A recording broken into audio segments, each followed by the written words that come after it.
قوم لوط، وہ قوم جس نے اس دنیا میں سب سے پہلے ہم جنس پرستی کی ابتدا کی تھی، اور شیطان نے کس عورت کو قوم لوط کی طرف بھیجا تھا، اور اس عورت نے قوم لوط میں ایسا کیا جس میں قوم لوط کی عورتیں ایک نئے گناہ میں ملوث ہو گئیں۔ لاقیس کون تھی اور اس نے قوم لوط کی عورتوں کو کیا سکھایا تھا؟ بسم اللہ الرحمن الرحیم۔ اللہ کے نام سے شروع جو بڑا مہربان اور نہایت رحم والا ہے۔ پیارے دوستو، شیطان اولاد آدم کا کھلا دشمن ہے اور اللہ تبارک و تعالیٰ کا سب سے بڑا نافرمان ہے۔ پیارے دوستو، شیطان کئی طریقوں کے ساتھ اولاد آدم کو گمراہ کرنے کی کوشش کرتا ہے اور ان کے ذہن کے اندر بہت زیادہ وسوسے ڈالتا ہے۔ اگر قرآن پاک کا مطالعہ کیا جائے تو اس میں معلوم ہوتا ہے کہ شیطان بالکل بھی اکیلا نہیں ہے، بلکہ اس کی ایک نسل موجود ہے جو کہ اولاد آدم کو گمراہ کرنے کے لیے شیطان کی مددگار اور معاون ہے۔ دوستو، لاقیس شیطان کی بیٹی ہے جس کو شیطان نے ایک خاص کام کے لیے قوم لوط کی طرف بھیجا تھا۔ پیارے دوستو، دراصل قوم لوط ایک بہت بڑی اور طاقتور تاریخی قوم ہوا کرتی تھی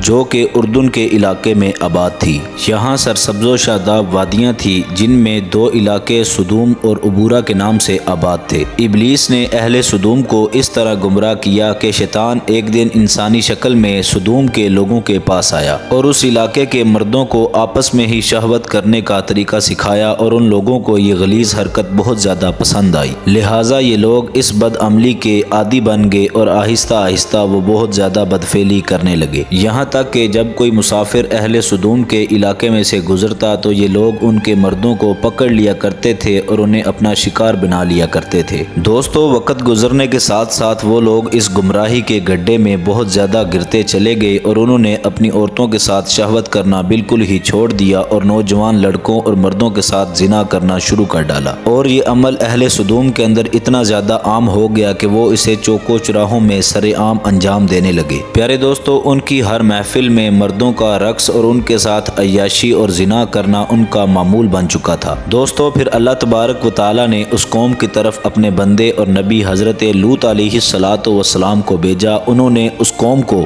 اس گندے عمل کو چھوڑنے کا کہا اور انہیں کہا کہ اللہ تبارک و تعالیٰ کی بارگاہ میں توبہ کرو۔ دوستو، لیکن اس قوم کے اوپر اس واضح و نصیحت کا کوئی اثر نہ ہوا۔ حضرت لوط علیہ السلام نے ان لوگوں کو اللہ تبارک و تعالیٰ کے عذاب سے بہت زیادہ ڈرایا، لیکن آخرکار اس قوم نے اس گناہ کو روکنے کی بجائے حضرت لوط علیہ السلام کی مخالفت شروع کر دی، اور وہ قوم حضرت لوط علیہ السلام کو کہنے لگی کہ اگر تم اتنے ہی نیک اور پاک ہو تو تم ایک کام کرو کہ اس بستی سے نکل جاؤ۔ دوستو، اہل سدوم کا مردوں کے ساتھ زنا کرنا صرف ایک گناہ ہی نہیں تھا، بلکہ وہ لوگ اللہ تبارک و تعالیٰ کے بنائے ہوئے خاندانی نظام کو بھی تباہ کر رہے تھے۔ بہرحال، جب قوم لوط کے مردوں نے اپنی عورتوں کے ساتھ شہوت کرنا اور قربت حاصل کرنا چھوڑ دیا اور مردوں کے ساتھ ہی زنا کرنا شروع کر دیا، تو شیطان کے پاس یہ ایک سنہرا موقع تھا کہ وہ اس قوم میں ایک اور نئے گناہ کی ابتدا کرے۔ لہٰذا شیطان نے اپنی بیٹی لاقیس کو بلوایا اور اس نے اپنی بیٹی لاقیس کو اہل سدوم کی عورتوں کی طرف بھیجا۔ لاقیس جنات اور دوسری مخلوق میں سب سے زیادہ خوبصورت ترین جن تھی۔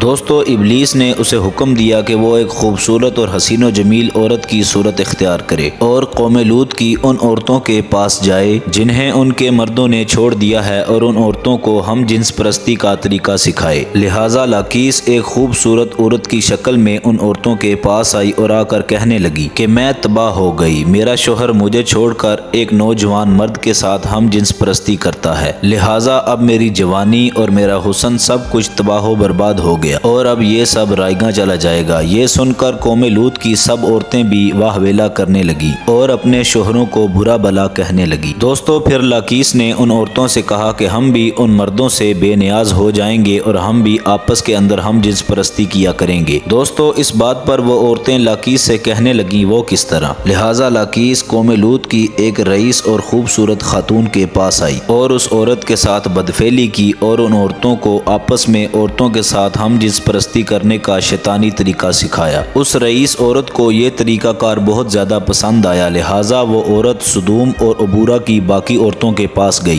اور ان سب کو بھی اس طرح کرنے کا کہا، اور عورتوں کے درمیان ہم جنس پرستی کے طریقے کا اس طرح آغاز ہوا۔ جب ان مردوں نے دیکھا کہ عورتوں کے ساتھ ہی شہوت پوری کر رہی ہیں تو وہ اس پر بہت زیادہ خوش ہوئے اور انہوں نے ان عورتوں کو بالکل بھی منع نہیں کیا۔ پیارے دوستو، آخر کار جب قوم لوط کی سرکشی اور گناہ حد سے زیادہ بڑھ گئے تو اللہ تبارک و تعالیٰ کا عذاب ان پر نازل ہونا شروع ہو گیا۔ پھر اللہ تبارک و تعالیٰ نے ان لوگوں پر آگ اور پتھر کا عذاب نازل فرمایا، جس سے ان کے جسموں کے پرخچے اڑ گئے۔ سدوم اور عبورہ کی 5 بستیاں بالکل تباہ و برباد ہو گئیں۔ پیارے دوستو، سدوم اور عبورہ میں ہونے والے اس بے حیائی کے گناہ کا ذکر صرف قرآن پاک میں نہیں بلکہ تورات، زبور اور انجیل میں بھی ملتا ہے، جن میں ان علاقوں سدوم یعنی عبورہ کو سن سٹی کے نام سے جانا جاتا ہے۔ پیارے دوستو، سدوم اور عبورہ اس دنیا کے پہلے وہ علاقے تھے جہاں سے ہم جنس پرستی کا آغاز ہوا، اور ابلیس کی بیٹی لاکیس نے بعد میں اس گناہ میں مزید اضافہ کرتے ہوئے ان عورتوں کو بھی آپس میں شہوت کرنے پر لگا دیا۔ پیارے دوستو، جدید دور میں یہ کام بالکل بھی رکا نہیں بلکہ اس دنیا میں بہت زیادہ پھیلتا چلا گیا۔ پیارے دوستو، یہ وہ قوم تھی جس نے اللہ تبارک و تعالیٰ کی نافرمانی حد سے زیادہ تجاوز کی اور ہم جنس پرستی کو پروموٹ کیا۔ پیارے دوستو، اگر آج کل ہمارے معاشرے میں بھی دیکھا جائے تو یہ گناہ سر عام کیا جاتا ہے۔ اللہ تبارک و تعالیٰ سے دعا ہے کہ اللہ تبارک و تعالیٰ ہم سب کو اس گناہ سے بچنے کی توفیق عطا فرمائے، آمین۔ اور اگر آپ کو ویڈیو پسند آئی ہو، ویڈیو کو لائک کر دیں، چینل کو سبسکرائب کر دیں، بیل آئیکن کو کلک کر دیں تاکہ ہماری نئی آنے والی مزید اچھی ویڈیوز باقاعدگی کے ساتھ آپ تک پہنچ سکیں۔ اپنا خیال رکھیے گا، اللہ حافظ۔